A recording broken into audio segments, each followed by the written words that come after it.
Welcome to Thank You Fans. Sometimes may be good, sometimes may be shit. Presented by Bleacher Heads. We're here to break down sports the way fans actually live it. Oh no! We suck again! Online, overreacting, and looking forward to next year. Let's get angry.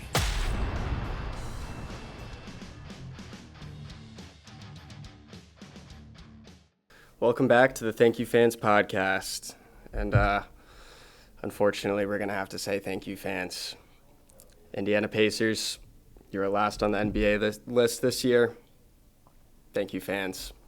Do you have anything to say? So much.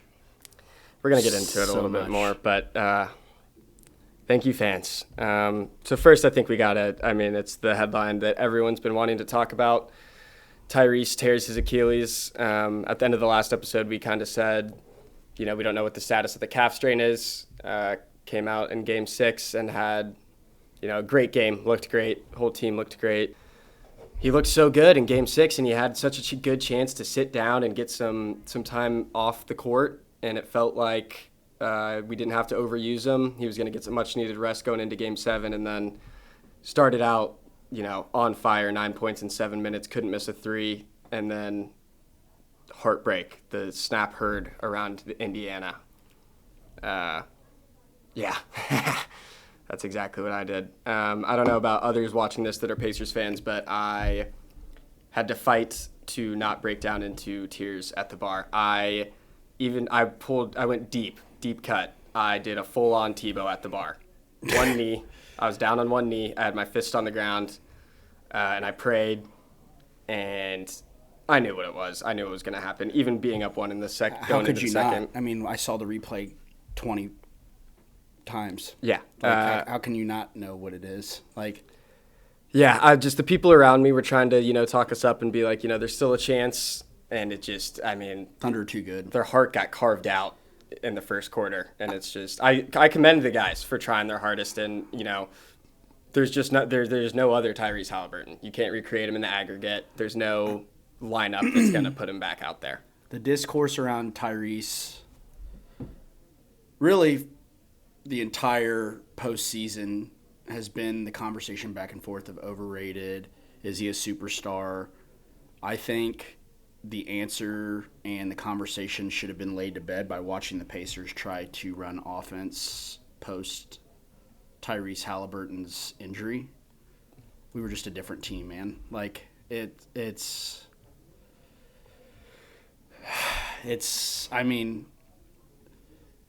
you feel like you get numb to it at some point as a Pacers fan. Even going back to Reggie, we run into the dynasty of the Bulls. You run into the Knicks, the Malice at the Palace. Danny Granger gets hurt. Paul George snaps his leg.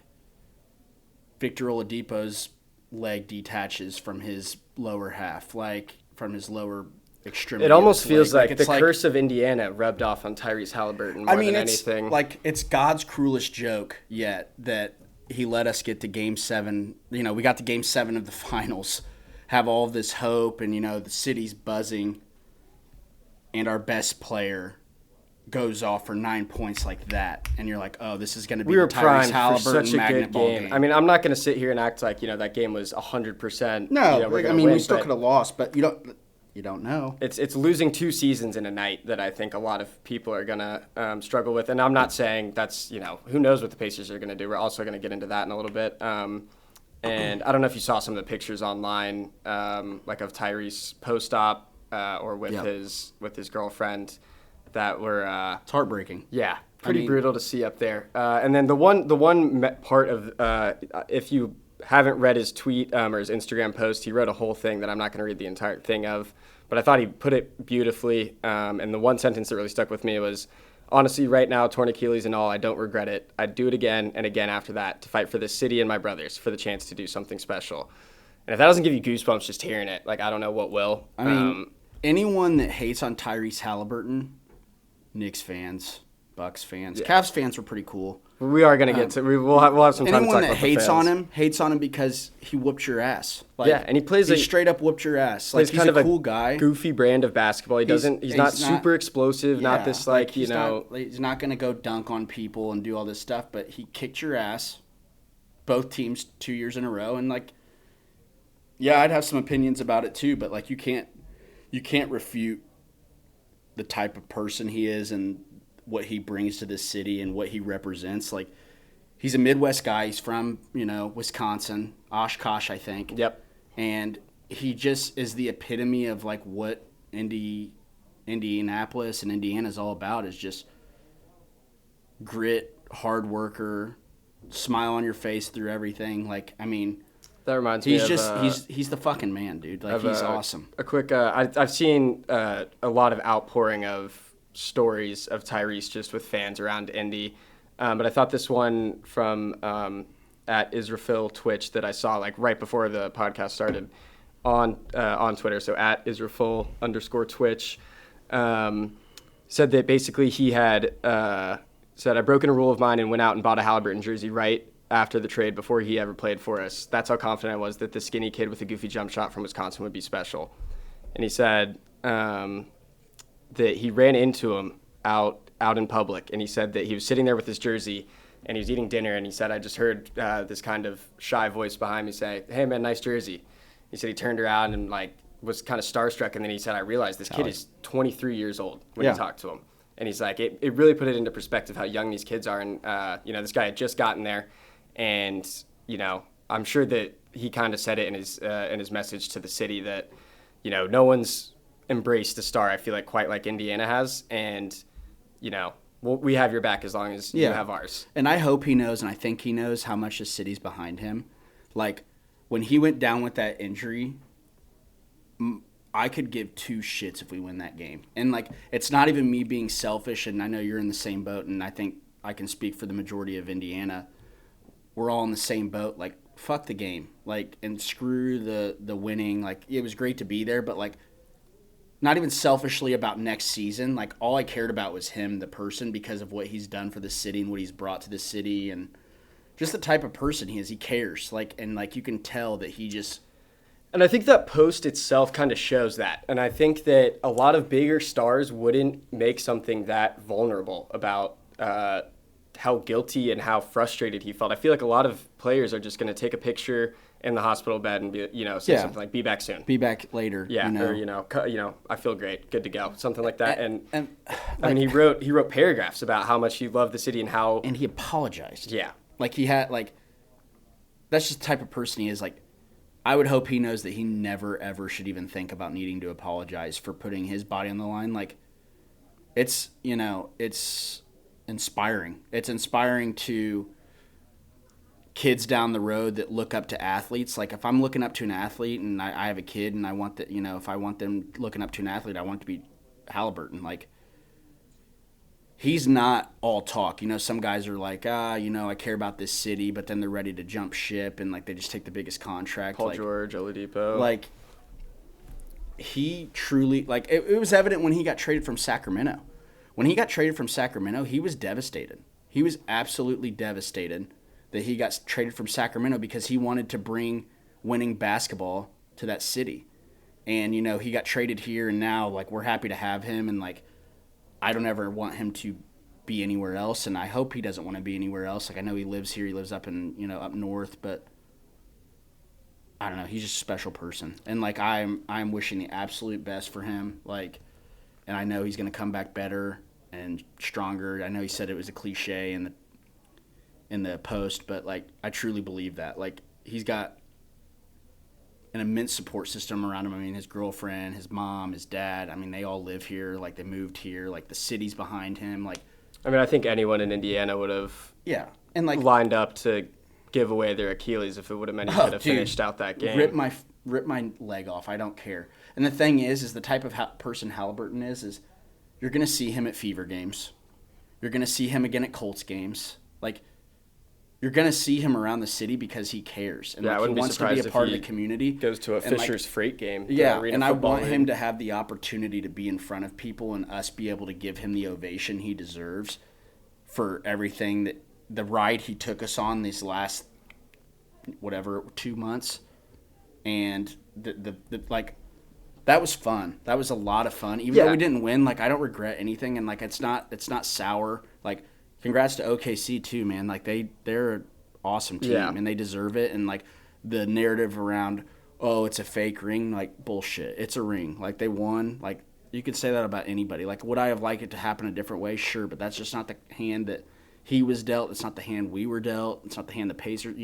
Every team that wins a championship is going to have to look out an injury OKC's somewhat. A great team. They deserved it, and like props to them. Their fans were awesome too. Like I saw that one video of like some kid getting a Pacer fan kid getting into it with like the people outside the stadium. But like every fan base has the BS like that, and I think that for the most part, like OKC's fan base was awesome. Like and the environment at their arena was cool, and it was cool to see both of our fan bases on display for the world to see. And I think that both fan bases, cities, teams gained a lot of respect from everyone that watched.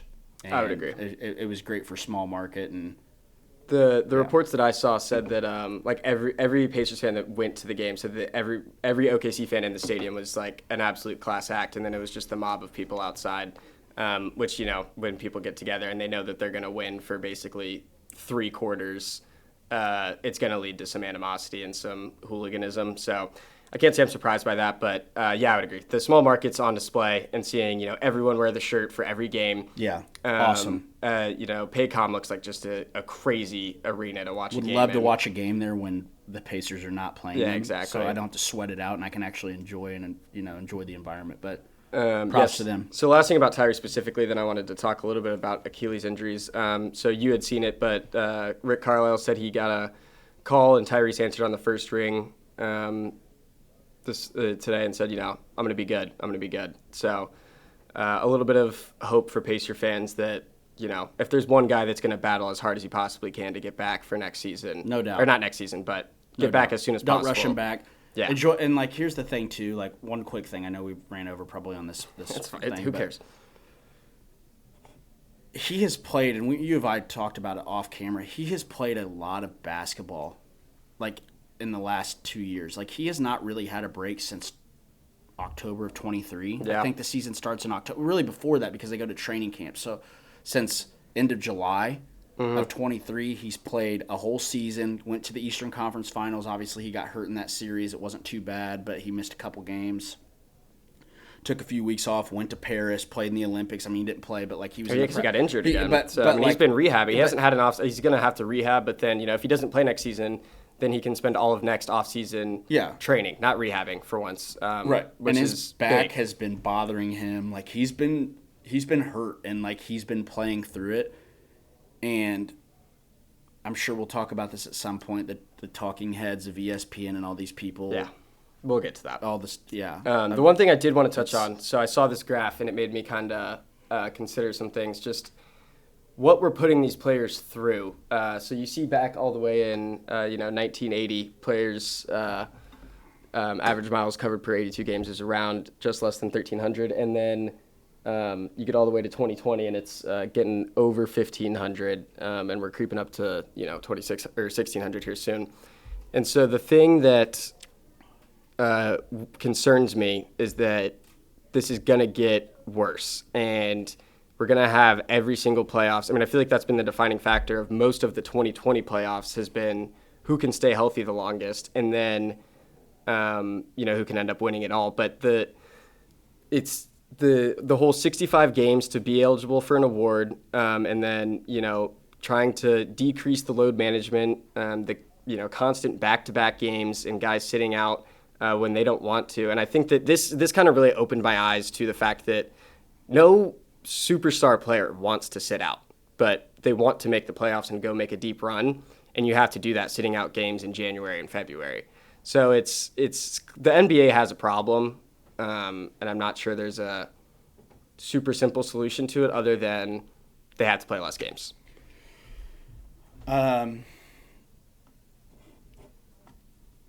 Yeah, the players are freak athletes now and they run a lot.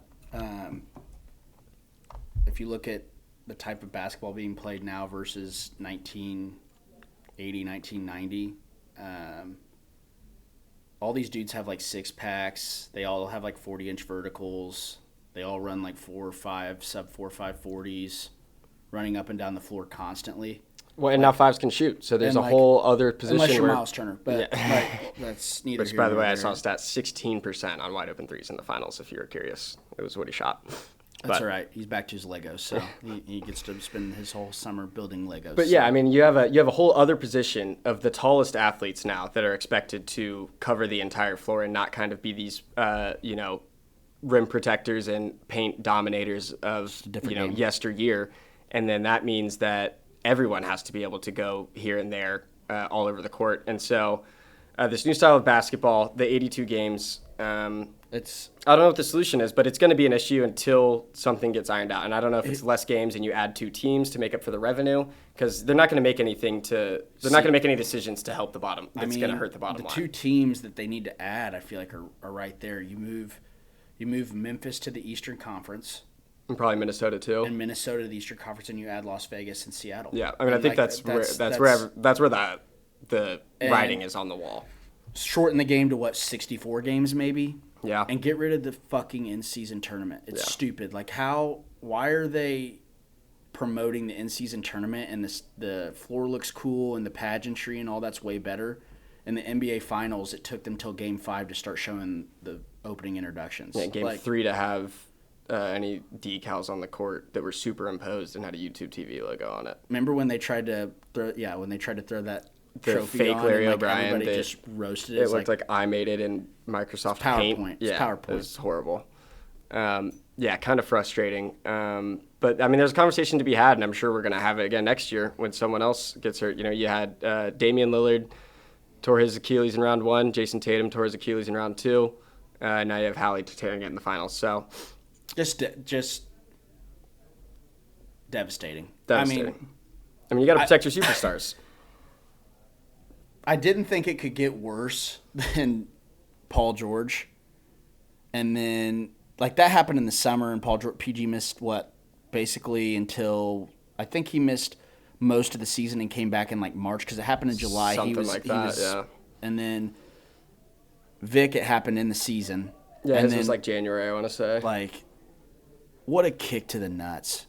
Just an absolute kick to the balls. I mean, I'd much rather be on here coping about reffing and, SGA foul baiting and that being the reason why we lost, rather than, shit our franchise players out also next year. I don't hate any player on OKC by any means. I don't dislike any of them. I think they all play really hard. But Alex Caruso, I can't stand him. I don't hate him, but I cannot stand him. And every time I look at him, tell me that dude does not look like Elmer Fudd in Space Jam when he wears the headband and Yeah, respectfully, I wish he was on my team, but I can't yet. Respectfully, fuck Alex Caruso. Fuck Alex Caruso. Hey, 2-time champion. Congrats. But he said the first one doesn't count. I thought that was kind of funny. Yeah. Did you see that he came out at the parade? He had a Mount Rushmore shirt on, and all the faces on the Mount Rushmore were his face. That's kind of funny.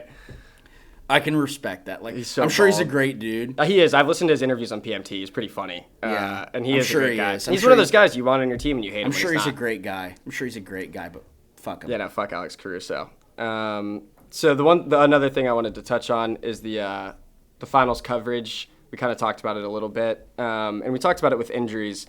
And I think this I've seen a ton of conversations on it, so I'm probably we're last to the party on it, but.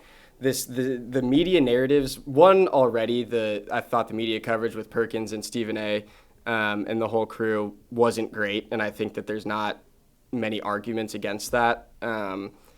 The fact that every single morning on First Take after a Pacers win or a loss was Halliburton's not a superstar. I mean, it was every single morning. Right. And then the fact that Stephen A. Smith is saying things like, well, I'm glad he's injured so that they can use that as a rationale for him, kind of alluding to the fact that maybe he's not and he's just not playing well, which anyone that's a Pacers fan could tell he was playing through injury.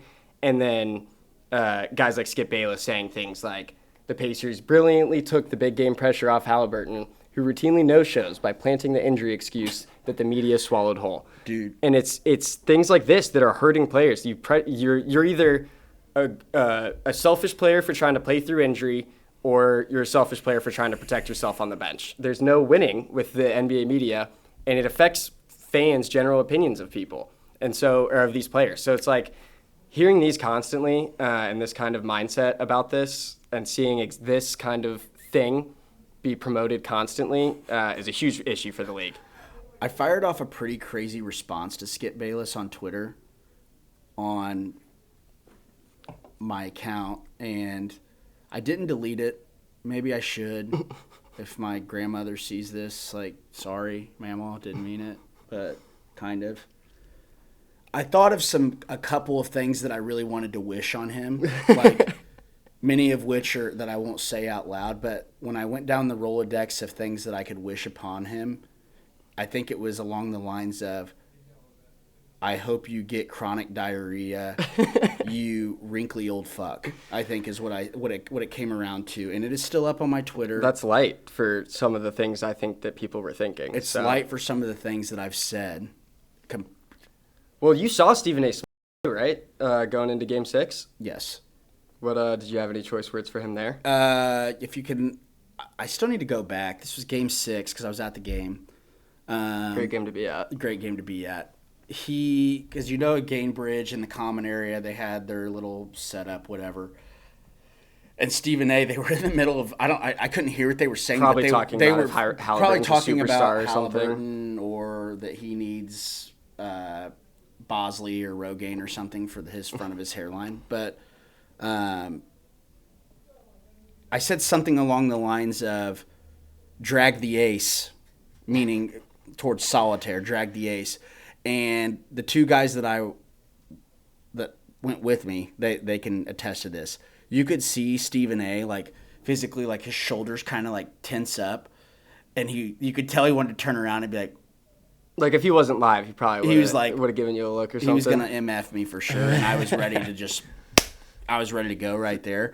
And you could see, and then he just shook his head and kind of just went back into the mic.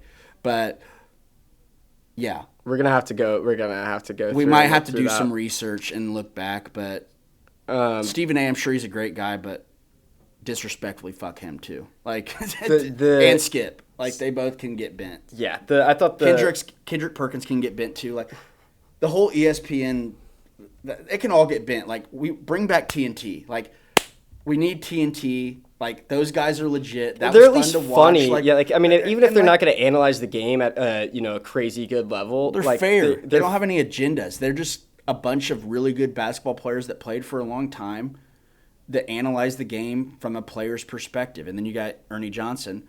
Like, what the fuck has Stephen A. Smith done? Yeah. Like, he's what has Skip Bayless done? Been at ESPN at the right time, I guess. I've got we can do a whole segment on my opinion on these two. Like, there's a reason that they didn't work out on First Take, and it's not because they were two people that had, opposing differences or whatever. It's because they're both so pathetically bad and so polarizing that nobody wants to listen to it. Yeah. Nobody wants to listen to them. That's why they can't keep co-hosts on their shows. Yeah. I mean, it's been Max Kellerman. It's been Dan Orlovsky. It's been the Morris twins with Stephen A. It's been Shannon Sharp with Skip Bayless. It's been who else has been? There's been other people. I mean, like, they can't keep co-hosts because they're both douchebags. And no one wants to watch them. The aspect of there needing to be a show every day where people are disagreeing, I think, just leads to just some egregiously bad takes, and it results in a product like this. So. Like you said, we honestly might do a whole segment next episode on how much Stephen A. and Skip Bayless suck. The one other thing I did want to talk about in Game 7 was how many fucking times did they show Tyrese Halliburton tearing his Achilles and slapping the ground and crying? Dude, I looked it up and it said I think at least 10. Too many. Too many. It's like I don't need to see it. Like the one time I wanted to see it, like just because I was looking for the pop. Yeah. And you see the pop, and I immediately turned away. I was like, nope. And I was like, No more. I mean, this isn't the No UFC. more. This isn't the UFC. This isn't. This poor kid is laying on the ground. He's worked his whole life for this moment, and you're watching and replaying over and over again his lowest moment, over and over and over and over and over again, and then you have the audacity to put his dad on the camera, like as a like.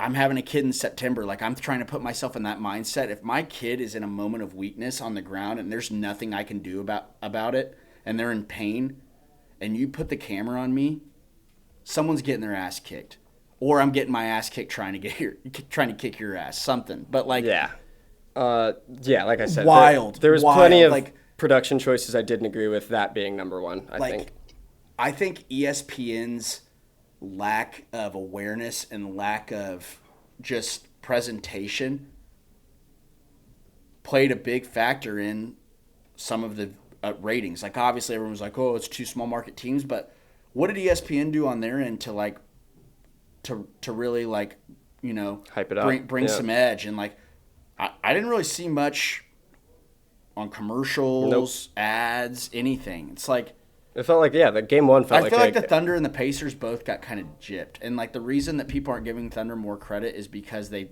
made it their mission from the beginning of this series that they weren't going to promote this series at all. And for the people that didn't get to watch this series, like, that sucks for you. And people that are basketball purists and enjoy the game, like, they've all said how great of a series it was. It went 7 games. When's the last time we went 7 games in a finals? I don't remember. 2016, I think. 2016, and we all remember that series, like one of the best series ever. This was a great series. Like, granted, it didn't end the way that everybody wanted. Like, the way that it ended wasn't evident of how the whole series went, and you know, it wasn't representative of what these two teams were about. But it was a damn good series, and ESPN just sucks. Like, it was a bummer. I guess we could talk about it forever. The one thing that kind of stuck out to me, this is kind of going away from the ESPN thing, is the interviews I saw after the game from the Pacers players. They wanted it like bad. They were apologizing to the fans. They were nothing to apologize. Yeah, for. nothing to apologize for. But I mean, they were like, you know, there's no one. Teams got to win and teams got to lose. Unfortunately, it had to be us. But like, it's like, what a team, man! Like, what a run! The energy in this city, in this, like, just everywhere. Like, it was infectious to feel the city, and like, I would love to be able to feel that again, but I'm not going to take it for granted for what it was. Like, yeah, I think, I mean, every Pacers fan knows the pain that we've dealt with to get here, and I think that I don't think anyone's going to take that for granted. The run that Tyrese and company gave us, and you know, it was a blast while it happened. The one thing that I wanted to talk about with maybe a little bit of a not silver lining, but a little bit of hope for Pacers fans.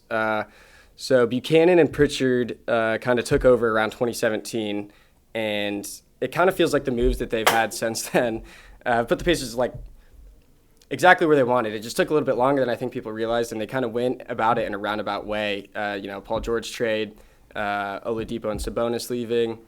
Are we calling in the bullpen? Getting interrupted, moving around. I'm listening. Nice it's catch. hot in here. But you know, you make the Oladipo trade to get Oladipo and Sabonis. You end up flipping that into Halliburton, which turns into a team that you can go out and get Siakam, get him to sign to an extension, and then make the finals for the first time in 25 years. So if there's anything that can give us a little hope, it's that, I think. I think Kevin Pritchard, Chad Buchanan, that whole front office just deserves like a standing, like the masterclass they've done on flipping picks. Like, it all started, you know, long ago with the Paul George and like leading to that, and like was Pritchard here? Pritchard was the one that did the whole Paul George. I think it was because he got traded. I want to say in 2007. Yeah, but he had taken over. 18? He was at least in the front office when that happened. So like that was like the catalyst that started all of this, and obviously OKC can attest to that too. Yeah, I mean, A lot of their team they was built from put that. on a masterclass of kind of punting 2 years down the road, and You then get Brogdon. You trade Brogdon for a paperclip, and that paperclip ends up being Aaron Nesmith. the only reason we won Game 1 against the Knicks. You get Sabonis, who I loved, but you get Halliburton out of that trade, and you get Buddy Hield, and then eventually you trade Buddy Hield. You get Bruce Brown, and you trade Bruce Brown for Siak. Like, he's been on a masterclass, and that's why I think next year, obviously we're not going to do what we did. But next year still has the potential to be a lot of fun because you're going to get to see a lot of development from our younger guys, I think. And who knows? Brian Windhorst tweeted. Brian Windhorst tweeted and said, watch out for Indiana or something along that lines. Keep a very close eye on them. They didn't get that pick back from New Orleans for no reason. Yeah. So we are going to talk about that in a little bit, Okay. because I wanted to go through some of the big trades that have just happened. Yeah. But yeah, keep a close eye on Indiana. So after our, Pacers therapy sesh that probably is, the conversations that everyone's been having in Indiana. The one thing I did want to do is highlight SGA with the most dominant season we've seen since 2013 LeBron. Now he's up there with, after winning the MVP, conference finals MVP, and the finals MVP, he's up there with names like Tim Duncan, Shaq, Michael Jordan, Magic, Bird, Kareem. And props to OKC. They had the most dominant season. I wouldn't say most dominant playoffs. They two series, they went to 7, but they won it all, and they were the best team. They had the best odds going into it. It's hard to win when you have the biggest target on your back. So, for sure. There's something to be said for that. They deserve their props. I think, good for them. I'm glad that OKC got a championship and was able to do it. Not too much to say about it because obviously I'm still a little bit salty. Great team, great fans. Players are all likable. They play hard. You can't knock that. It's not like they were being dirty or anything like that. They were playing the way that they were allowed to play. They were allowed to play that way, and I don't blame them.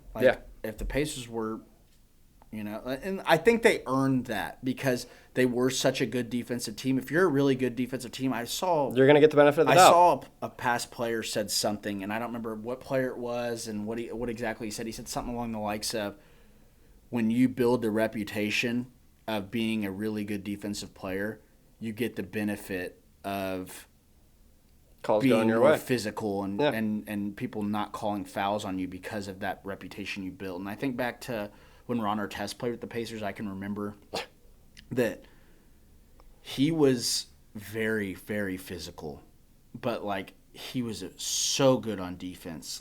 You think Lou Dort is a good defensive player? Ron Artest was, when he was with the Pacers, it was incredible. It was poetic to watch it how feared he was on defense because he won Defensive Player of the Year. The year before the Malice of the Palace happened, he was the reigning Defensive Player of the Year. Should have won it all that year. Yeah. That team was good. He was anchored by Ron Artest. He's also a terrifying human being. He's huge and he's angry. Yeah, well, he's Buddhist now, so he's Meta World Peace, much more peaceful, and he's found his zen, and good for Coach Meta. Did I tell you about when I met him? For Game 5 last year against the Bucks, I was sitting behind him, and I got a pen from someone to get him to sign my rally towel. And while he was signing, I was like, "Hey man, that fan in Detroit deserved it." And he was like, I don't know about that. And I was like, come on. Yeah. So I felt kind of bad. Deep down behind in the deepest pit of, down there where Ron is, Ron's like, hell yeah, he deserved it, and I'd do it again. I'm sure he kind of thought, wasn't expecting that from someone like my age, because it's a lot more a lot of my friends, even that kind of have gotten more into the Pacers, I'd say the past 2 or 3 years, they don't know the story about Malice at the Palace. They don't know a lot of the team history, which I don't really blame them because they just didn't grow up huge basketball fans. And that's what the beauty of basketball is here, is that it can unite people like this. I mean, I had my friend that said he didn't watch a single regular season game because he's been at PT school and he's not in Indiana anymore, and he's been doing all that. And he's like, dude, I stayed up knowing that I have an extra 3 hours of homework after this game so that I could watch. And that was starting the Eastern Conference Finals. And so he grinded it out and. That's just what this team did, though. It just goes back. It was just infectious, man. But yeah, so I guess to watch. wrap it all up, congrats to OKC. I saw some videos from their parade today, which I might need to include some pictures from. I don't know why they do it on a Tuesday. Give everyone a few days to kind of get their plans together. But dude, if Pacers would have, we wouldn't be doing this podcast. Today is Tuesday. The state would be shut down. Yeah, we would not be here. We would probably be releasing this podcast a day late. So I guess next order of business, let's talk about the Bucks chair. The Buck chair. The Buck chair. Not to be confused. No. With the other one. We would not talk about, this is not that kind of podcast. This is the Buck chair that the Knicks so happen to also be sitting in. So you and I have both are chronically online and love to sometimes stir the pot a little bit. If you become a temporary fan of another team and that other team loses and then you do it again and then they lose and you do it again and they lose, talking to you Bucks fans, you are a miserable person and you have a very sad existence. Knicks fans as well. I saw all of them victory lapping after the game. Not even going to say the stuff I saw about Halliburton's injury because I know that's probably a smaller... Well, they're scumbags. Yeah, it's not... Smaller portion. But I saw someone today compare it to Pacers fans celebrating after Jalen Brunson got hurt in Game 7 last year. Pacers were up 17 in the third quarter when Jalen Brunson broke his hand. And we hadn't made the Eastern Conference Finals in, however long. How long does a broken hand take to heal? 8 weeks? Yeah. I mean, he was back before training camp started. It can't be that bad because I don't even remember him breaking his hand in that game. He probably did, but it wasn't like a fracture. He did, but I don't remember that. We don't need to drag people. But I vividly saw people posting the picture of a Hallie with the choke sign, Knicks fans, and them saying "Karma's a bitch." Yeah, karma for what? For owning your fucking team for 2 straight years. If you're a Knicks fan watching this. Halliburton owns you, and he'll be gone next year, and he'll be back, and he'll do it again. Yeah. I mean, Halliburton owns you. The Pacers own your franchise. Pacers own the Bucks, too. They've never lost to them in the playoffs. Reggie Miller owns the Knicks. I mean, Knicks fans also love touting their NBA championship that they got before the merger that they won when there were 17 teams in the league. They won the NBA championship, I think, pretty close to the same year that the Pacers won their Correct. ABA I think they won, I want to say 1975 or 74. I would need to fact check that. Nope. Yeah. I mean, it's a joke that the ABA was a better league than the NBA. Yeah. The NBA just had more financial backing, but the teams that came from the ABA were better teams. They came over to the NBA and they immediately started dominating the NBA teams. You've got the Nuggets, you've got the Spurs, you've got the Pacers, you've got were Sixers ABA too? I'm pretty sure they were. Because wasn't Dr. J on them, or am I completely off base on that? I mean, you got the Nets, the Nuggets, the Pacers. Those were the 4 teams that merged. Okay. Nuggets, Pacers, Nets, and Spurs. But, I mean... Oh, he was on the Nets. I'm an idiot. I've just remembered the jersey colors. Well, all 4 people might be mad that I said that. But yeah, so thank you to Knicks fans for joining the Bucks in the Buck chair.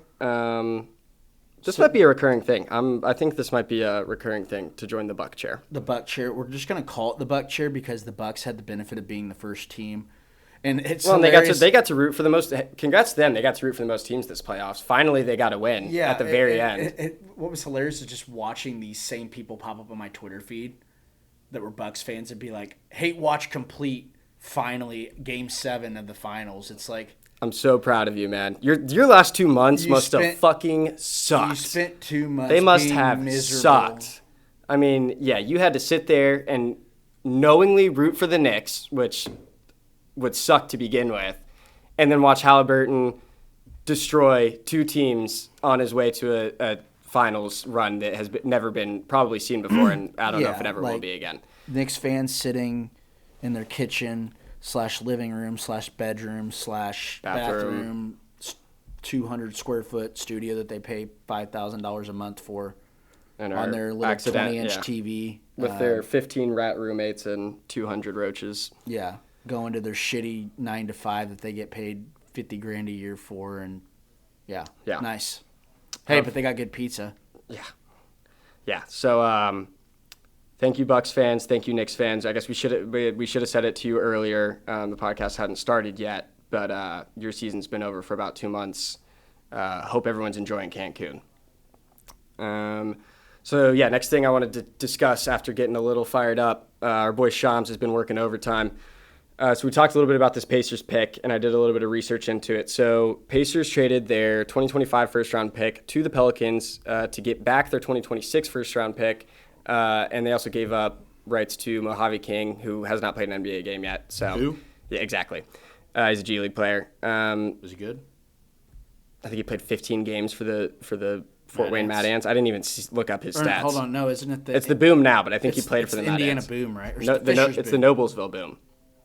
At least last I looked at it, I think. The Noblesville I'm pretty Boom? sure it's Noblesville Boom. So it we could got be the Fisher's Noblesville Boom. Boom, the Fisher's Freight, the Indiana We have a Fuel, lot. Indianapolis Fuel, whatever. Yeah. But yeah, so it gives us some options. So now the Pacers control all their first round draft picks for the next 7 drafts. After this year, they have a good amount of consecutive trade assets for their potential trade package. So maybe that's what Windhorse was talking about, but they have some options now. It frees up $3.2 million in cap space, and the Pacers enter the 2025 season $20 million under the cap. That's obviously before the Miles Turner question gets answered, and there's a chance that is answered before this podcast even is done being edited. But we wouldn't have been able to trade a pick without it being a pick swap until 2028. So this gives you some options, especially going into a year without Halliburton. Kind of wide open for what you want to do. Do we want to trade away some guys and get someone that's on the last 3 years of a contract? Do we want to let those guys get some development, decide who we want to stick with and who we don't want to? Do we kind of want to retool with a stopgap point guard that is maybe like an aging vet? I saw people saying Chris Paul and Russell Westbrook. I don't think either of those are the answer, but it could give you a better idea of what a team that they're kind of trying to retool around Halliburton might look like. Probably not with Westbrook, but more with CP3. It gives you a lot of options, and I'm very curious to see what the Pacers do. I have absolutely no idea. If I was sitting in the GM's chair right now, you can do whatever. It's just everything's going to be a risk. So if you want to run it back, you have to kind of answer some tough decisions about what we're going to do at center. And if you don't want to run it back, then who's on the chopping block? They're going to do something at some point. It may not be something astronomical this year, but they wouldn't get that pick back with the intention of just saying, yeah, we just wanted it so we could draft somebody. They're not in the position to want to draft someone with the 23rd overall pick. That's trade bait. Yeah. That's something's going to happen. If it doesn't happen this year, it's going to happen next year. They're gearing up to be able to make a move, which is another reason why I was kind of like the hope of Pritchard. He's clearly planning for something, and the kind of almost like clairvoyancy of did they know that maybe there was a pretty good chance that this was going to happen, or did they just prepare thinking that Hallie would be perfectly healthy next year? Who knows? I doubt that you're banking on your star player getting an Achilles injury and letting him play, but in my mind, you proceed with what your plan was before. Whatever you were planning on doing, still do that. Halliburton is going to come back at some point. It's not going to be next year, but ideally it's going to be opening night 2026-2027 season. Yeah. There's a chance he plays next year. I'm not super big on rushing him back. Obviously, the fan in me wants him back as soon as possible. But also I'm a realist. I don't want him to do something to jeopardize his body further, and he's got to do what's best for him, and I want him to do what's best for him. I think I know he's earned the right to take the time he needs to be able to come back fully healthy, ready to go for another run. Because at the end of the day, the East is going to be wide open next year. Bad. It's going to be a bad conference. Kind of a rough year for us to, be in the position we're in. But if Halliburton was fully healthy, I would say there's no doubt in my mind that we could make another the Eastern favorite. Conference Finals. We were the favorite. But people are going to forget about us this year. But It's exactly where we want to be. They're going to remember in 2026, 2027, like, this team was the team that took OKC to 7 games. Could have, should have, would have, we don't know. Won in Game 7 if Halliburton didn't get hurt. Like, they're going to be a problem again. Like, people are going to remember quickly. Like, so, like, whatever the East needs to do now to retool, like, Pacers aren't, I love this term, they ain't coming, they're here. Like, Yeah. they're Pause. Yeah, chill. 1 year off, but like this will give us a chance to have our young guys, our Jarris Walkers, our Matherins, if they don't get traded, Get some PT. get some PT and be like Matherin was the pleasant surprise, I think, towards the end of the playoffs of the guy that was, he was really taking the game over when he needed to and like getting to the foul line and making the right decisions, those sorts of things.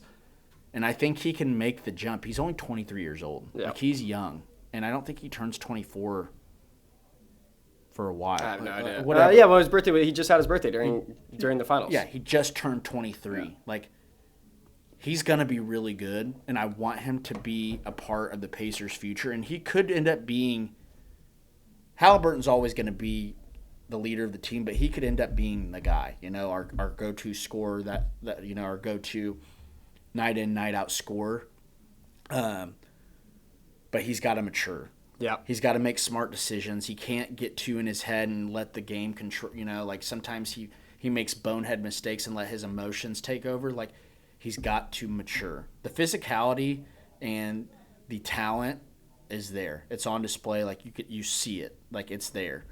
He's just got to be more consistent, and he's got to be mature. Yep. I think whatever the Pacers decide to do, they have the pieces to make moves. So Pritchard and Buchanan have earned the right for us, whatever decision they make, for us to be okay with it and support it. Yeah. So next thing I want to talk about the KD trade. Not sure how much of this you saw, but Jalen Green, Dylan Brooks, 5 second-round draft picks. Just the one thing I want to talk about this was one, it's now the Phoenix Shooting Guards, no longer the Suns. Yep. They have changed their name. I saw that to the Phoenix Shooting Guards. They have some glaring issues with that roster that I'm not entirely sure how they're going to fix. I think 3 of their 4 highest paid players are shooting guards, and then they have Dylan Brooks as their small forward, who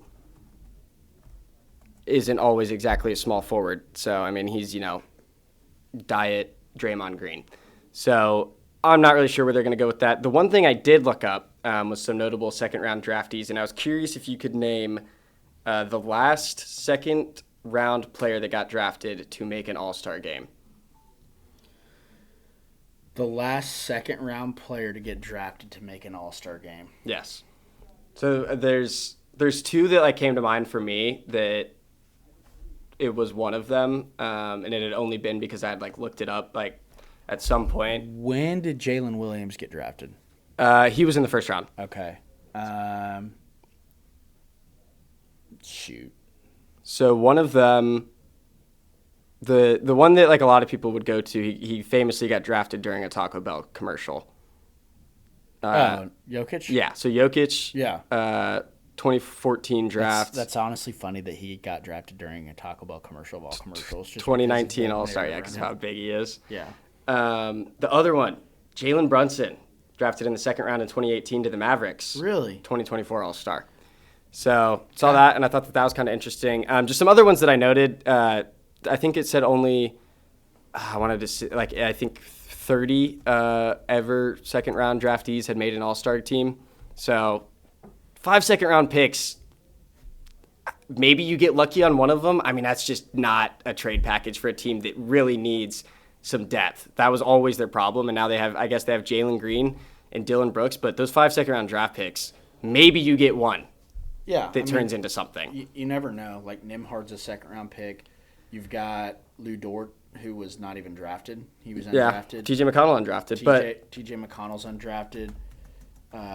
Pascal Siakam was he was the 27th overall pick. Okay. So late first round. But yeah, we'll see. I think it's interesting. Also, So what are the Suns like? They've got all these shooting guards, I have no idea and what their plan is. they're obviously rebuilding. What's their plan with Devin Booker? He's 28. He's going to be 29 in October. Yeah, Dude wants to go somewhere, obviously, where he's going to compete. And I believe he has 3 years on his contract as well. So I have seen some things. I've been seeing the same things. I'm not going to put it into existence, but Keep a close eye. Keep a very close eye. Can make their own assumptions on that. So the other big trade was Drew Holiday. This happened, I think, today. Yep. Drew Holiday, Anthony Simmons, also 2 second-round picks. The big thing about this was just Drew Holiday needed to go. The Celtics were going to have no way to play him. I wouldn't be surprised if Kristaps Porzingis and Sam Hauser are next. It saves Boston $40 million in the luxury tax, but I think they still need to chip away another $18 million in payroll to get under the second apron. And it gives Portland Holiday back after trading him for Brogdon. And now they have a really young core. I'm not really sure why the Trailblazers do this, because Drew Holiday has kind of been, for the past 2 teams he's been on, this like win now piece of this elite defender. I think he just had his best 3-point shooting year, shooting like over 40%. Why the Blazers think that they're going to do this? I mean, I guess pair him with DeAndre Ayton and hope Bub Carrington takes a step. I don't know. We'll see. That's Lauren Holiday's husband, Drew Holiday, Ben Davis's finest. Oh, really? I don't think I knew that. Olympic gold medalist soccer player Lauren Holiday. From BD. Her husband, Drew Holiday. Yeah. Not to be confused. Not to be the other way around. So very curious what Boston decides to do after this. And I also saw earlier today that like Jordan Poole and someone else got traded to the Pelicans for I think CJ and Kelly Olynyk, which is just like kind of seems like the biggest nothing burger. I said that earlier. Like, aren't CJ McCollum and Jordan Poole kind of like the same player? Yeah, and like I know Jordan Poole's a lot younger and better, but like he took a big regression when he left Golden State. Like, he's not going to do anything crazy on the Pelicans. CJ McCollum, like, he's not what he was with the Blazers, but yeah, we'll see. I don't think that does anything for either team other than sell new jerseys, but yeah, it's like, okay, cool. We just wanted to tell the fans that we did something, and you're going to get to see some new people. But yeah, I think this is going to be a crazy offseason with the new luxury tax. That's kind of teams are starting to feel it now, and just the CBA and everything. I think it's going to lead to some very interesting things. So, shifting gears from basketball, I wanted to talk about just really quickly Coastal Carolina. Thank you, fans. They lost 2-0 in the College World Series to LSU. The funny thing was, though, their head coach and their first base coach got ejected in the bottom of the first inning in Game 2. Yep. And that's kind of crazy. And then if you haven't seen the clip, I would recommend going to watch it.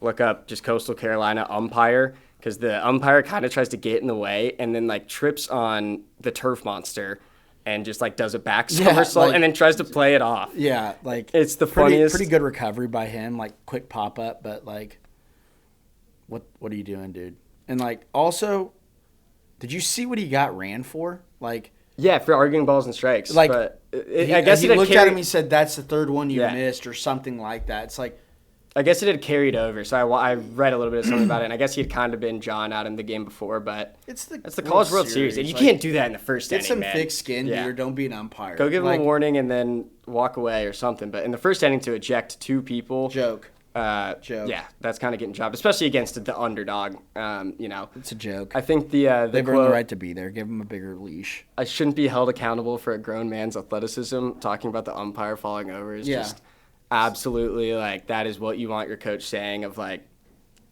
man, I don't give a shit. So I thought that was pretty good. The one thing that I wanted to talk about college football right now is I don't know if you play college football 25. I did a lot. I'm going to be getting 26 and starting up a new dynasty that's going to be cross-play. I suck at college football. I thought this might actually be like a fun thing for me to stream if this ends up like getting a few hundred viewers or something ever. Just me absolutely sucking at college football. But the new EA game, they are adding new mascots, and the one I'm most excited about is the Pop-Tart. So they're adding the Pop-Tart bowl. To And they're adding the Pop-Tart back. And I love that they have the mascot, that its dream is to be eaten and consumed. Dude, the Pop-Tart is hilarious. I love, like, that's the best part of watching that game. I could give two shits who's playing in it. The end, whenever they pick which Pop-Tart flavor they want.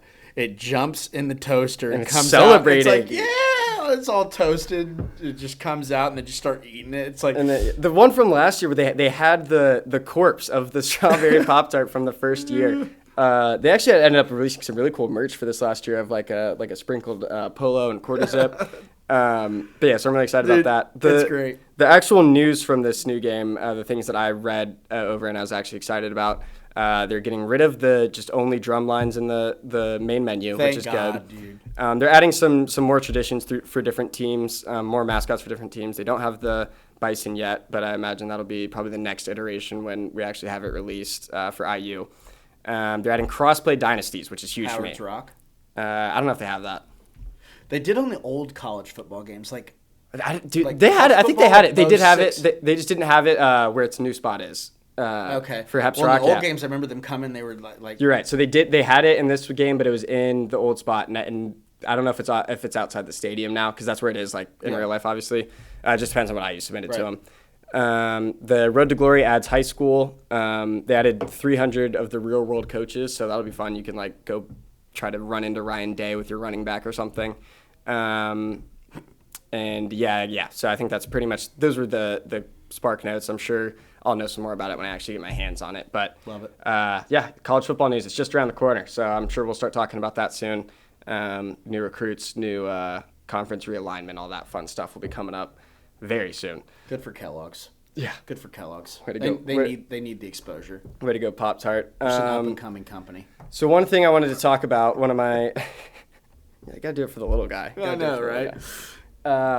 So kind of a new thing I wanted to start. I'm gonna have just a folder on my hard drive of dumbass takes that I see on Twitter throughout this offseason. And if I get proven wrong, I will gladly eat my words. But this is one of the stupidest fucking things I've ever read on the app.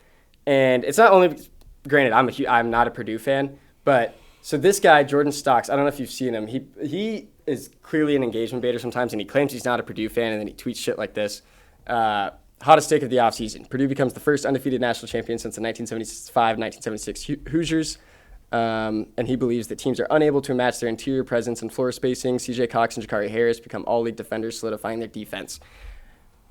We don't need to spend too much time on this. I just don't see Next slide. don't see a single world. This guy's a fucking idiot. Don't like, see a I don't single need to, world where this happens. Like national champion is enough of a hot take to be undefeated.